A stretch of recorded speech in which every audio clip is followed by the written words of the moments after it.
Hello all, today's story is called Kevin, a Thomas and Friends story. This is a story about Kevin, a little crane who helps Victor mend engines at Sodor steamworks. Clumsy Kevin had a lot to learn, but when Spencer ran into trouble, could Kevin come to his rescue? Early one morning all was quiet at Sodor steamworks. Victor the little tank engine and Kevin the small yellow crane were fast asleep. Then suddenly, poop poop poop, the noise of an engine whistling loud woke them up. "Trembling tracks," said Kevin as a train rushed by. "What's that noise?" "That's Spencer's whistle," replied Victor. "I'd know that snooty sound anywhere." Spencer was visiting from the mainland. He wanted everyone to know he had arrived on Sodor. Victor and Kevin got ready to start the day's jobs. They liked helping broken down engines get back on their wheels again. "Let's get to work, Kevin," said Victor, busily. "Yes, boss," yawned Kevin. He wheeled slippily to a corner of the works, but he wasn't watching what he was doing, and he dropped some engine parts. They landed with a clang. Victor shut his eyes.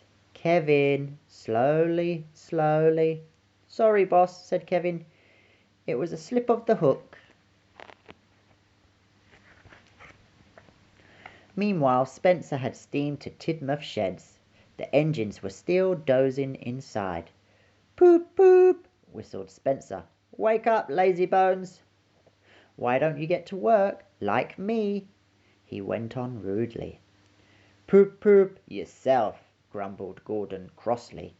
He was tired from pulling the big express. "You could do with a washdown," teased Spencer. "Look how shiny my silver paint is." This made Gordon even crosser. "You're too big for your buffers," Thomas puffed. Thomas's crew lit his fire and Thomas built up steam.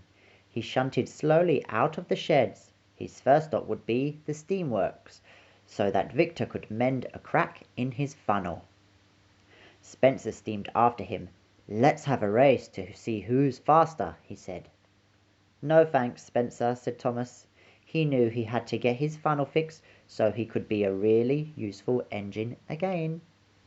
"Scaredy engine," Spencer sneered. At the works, Kevin was still making mistakes. "Those hooks can be slippy," said Victor kindly. "Keep going, Kevin." Just then Thomas puffed in with Spencer. Kevin was so excited to see them that he wheeled straight into a heap of scrap iron. Clang! Crash! "Hello, Spencer," smiled Kevin. "Do you need a helping hook?" "No, I do not. Big engines like me never break down," Spencer sneered. Kevin wanted to show how strong he was, but he hooked too much at once. The load was so heavy it slipped from Kevin's hook and landed right in front of Spencer. Clang, crash, bang! "You clumsy crane! Stop that! Ding!" shouted Spencer, as loudly as he could. "Haven't you got a job to do, Spencer?" said Victor, when the noise had stopped. "You're taking up a lot of track." Spencer was shocked. He slid out of the works without saying a word. "No one speaks to me like that," he thought to himself. As Spencer puffed away, there was Gordon pulling the express. "Poop, poop." "Hello, Spencer," whistled Gordon. "How do you like my express train?" But when Spencer tried to call back, no sound would come out of his whistle. Spencer had lost his voice. He slid away as fast as his wheels could carry him. "He's dreadfully rude," Gordon grumbled to his driver. Spencer steamed to Great Waterton to collect the Duke and Duchess of Boxford. When he reached the station, the Fat Controller and Lady Hat were waiting there too. "Hello, Spencer," the Fat Controller boomed, but Spencer said nothing. The Duke and Duchess got into Spencer's coach and Spencer steamed away again. That night when Spencer puffed into the sheds, Gordon was telling the engines how rude Spencer had been that day. "He needs to learn some manners," said James, but Spencer still said nothing. Thomas was surprised. He thought that Spencer would be sorry for being rude. Spencer went to sleep feeling very worried. The next morning Spencer was still worried. His funnel felt funny and he still couldn't speak. He knew that he couldn't go to the steamworks to be mended because he had been so unkind to Kevin. He set off to collect the Duke and Duchess. He had to take them to the docks in time for their ferry. He took the track that ran behind the steamworks. Spencer was going along nicely until, suddenly, he stopped with a splutter. Now Spencer had run out of water too. When Spencer tried to whistle, all that came out was a funny, muffled sound. Luckily for Spencer, Kevin heard the funny whistle. He wheeled behind the works to see what was making the noise. He was surprised to see Spencer broken down.